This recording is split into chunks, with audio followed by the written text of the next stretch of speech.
Let's get started with the first conversation of the day. It is Valentine's Day. So, first of all, happy Valentine's Day to all the couples out there, both young and old. But more than anything else, this gives us the opportunity to talk about financial planning from the perspective of the couple. Now, more and more couples are having both individuals contribute monetarily. That wasn't always the case, and things are changing, which requires more conversations, not less, about how couples should integrate their financial plans and work for the common good, work together rather than separately. We're joined now by Mrin Agarwal, who is the founder director at Finsafe, to talk a little bit more about this. Thank you so much, Mrin, as always, for taking the time. Now, tell us about conversations that you've had with couples. What are the few things that you've picked up about how couples normally approach financial planning? Good evening, Alex, and happy Valentine's Day to everybody out there. Yes, well, with every couple, it's a different situation. There are couples who manage money together. There are couples where each person manages their money separately.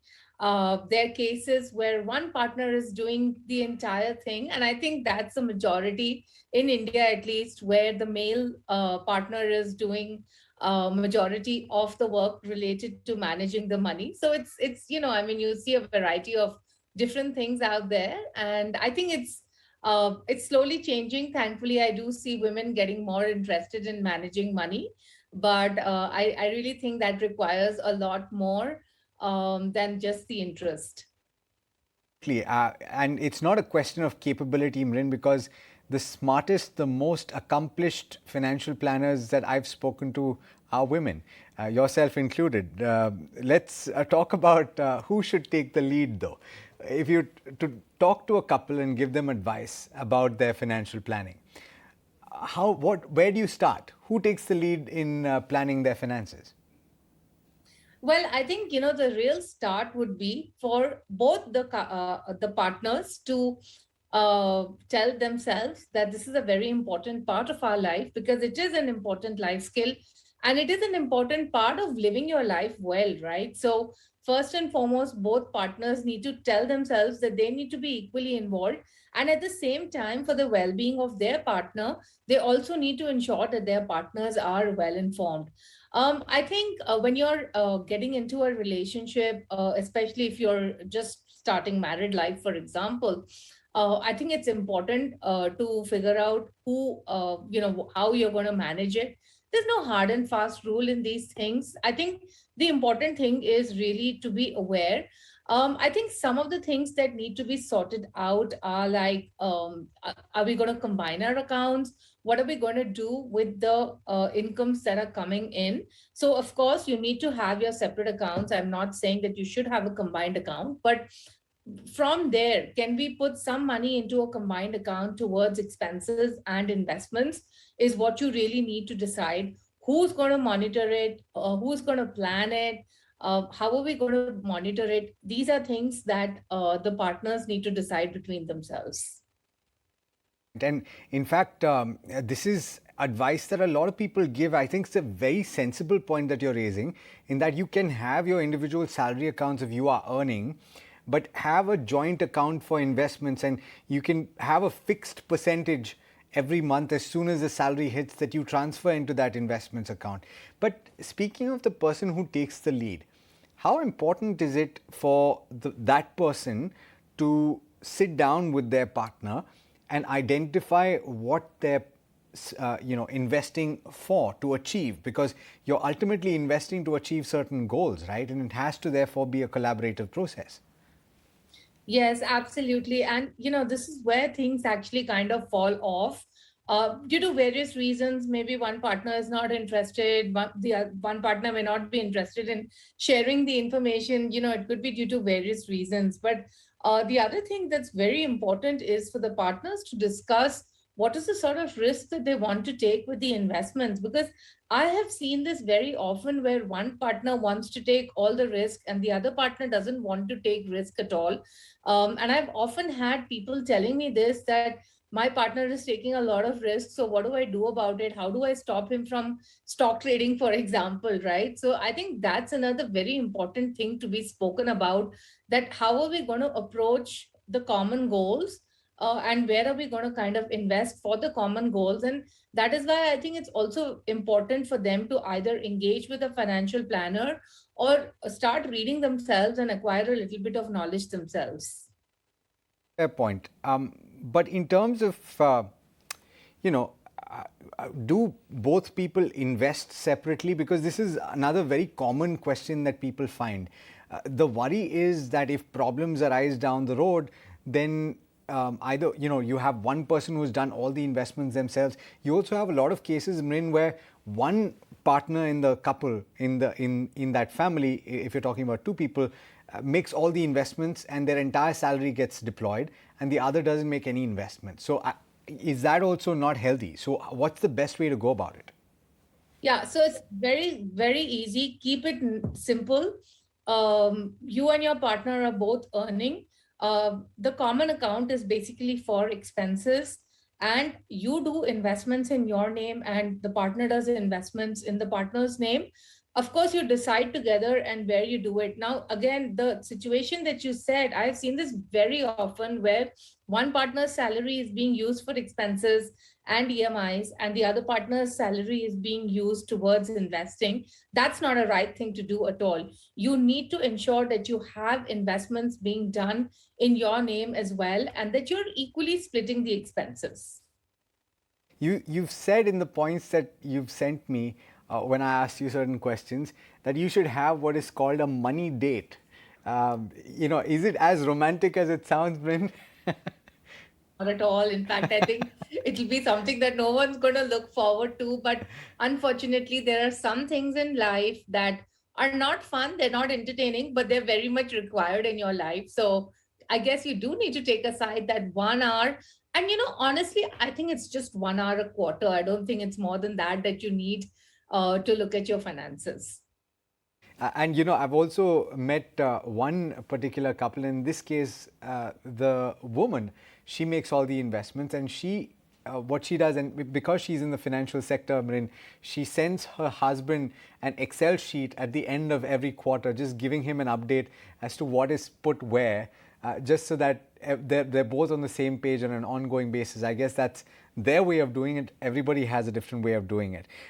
There are a few contentious issues to deal with, though, when it comes to the managing of finances for a couple. What does a couple need to bear in mind? So, of course, the biggest contentious issue is always on spending. And mind you, here I would like to tell you that I actually hear from women more that my husband is or my partner is spending a lot and I'm not happy with it. Okay. So, I think both men and women have this problem. And I think the easy way out is for the couple to decide that, okay, out of our incomes, this much is our discretionary spending, which means this is our fun spending. This is the amount from our incomes that we are keeping aside for spending towards fun.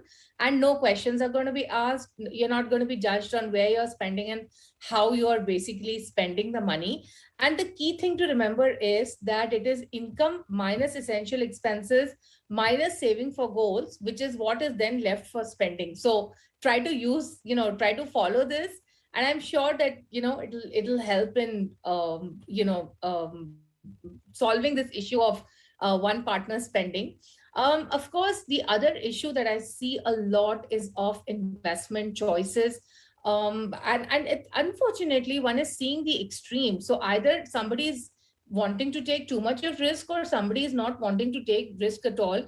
I'm not really seeing people in the in between balance category where they're saying, okay, we'll take some risk and then the rest of the money will be in safer instruments, right? So I think in these cases, what one should really do is that whatever are the investments that need to be done for financial goals, of course, need to be invested as per the risk and time to horizon, and probably keep some money aside so that the other partner doesn't feel that the person cannot do what they want to with their money. Keep some money aside for exciting investments, a small amount, but be ready to lose that money if it so happens, right? So I think these are two big contentious issues that are there. It makes a lot of sense.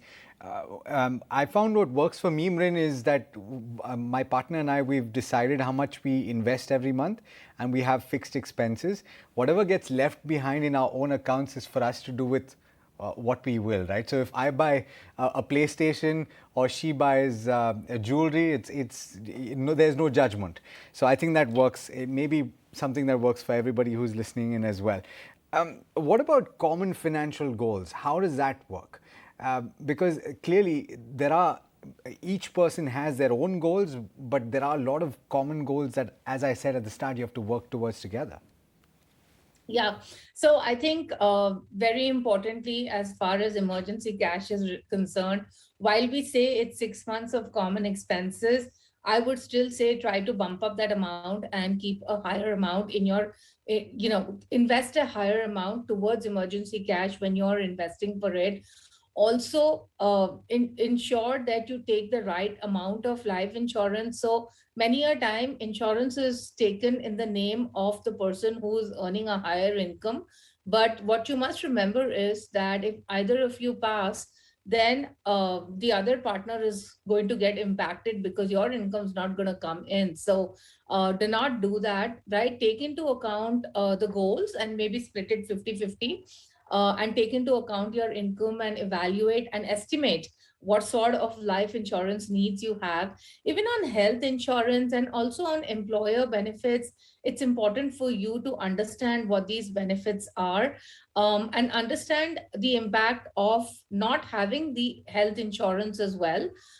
Again, I see the same thing where women are really not concerned about health insurance, and the it's the male partner that is typically focusing on taking the insurance cover. So important to ensure that both the male and the female partner have the right amount of insurance. More importantly, on retirement, and this is where I see the maximum amount of difference of opinion. You need to first talk about where you're going to stay and what are you retiring to, what is the sort of retired life that you want to have. And the other thing is this is going to keep changing over the years, so these are not conversations that you can have at one shot and forget about it. At an early age, maybe you might want to live in the city, and then there comes this phase where you want to go and live in the mountains, and then there comes this phase where you say, no, I think I'm better off in the city as well, right? So it's important to talk about this on a regular basis. And also, again, do not choose these extreme investments of saying that I'll only be in EPF, or I'll just put it in ULIPs or something like that, right? Have a good balanced investment. And finally, on children's education, I think most parents are really underprepared because the children's education goals are much higher than what the parents are really saving for. So keep in mind that a lot of kids want to go abroad right now for studies. That's the trend right now. And so, of course, you need to start saving accordingly and planning accordingly. Absolutely. All very, very important points that you're raising. That last point in particular, I think it warrants a conversation on its own. Thank you so much, Mrin, for taking the time. Always a pleasure speaking with you. Thank you.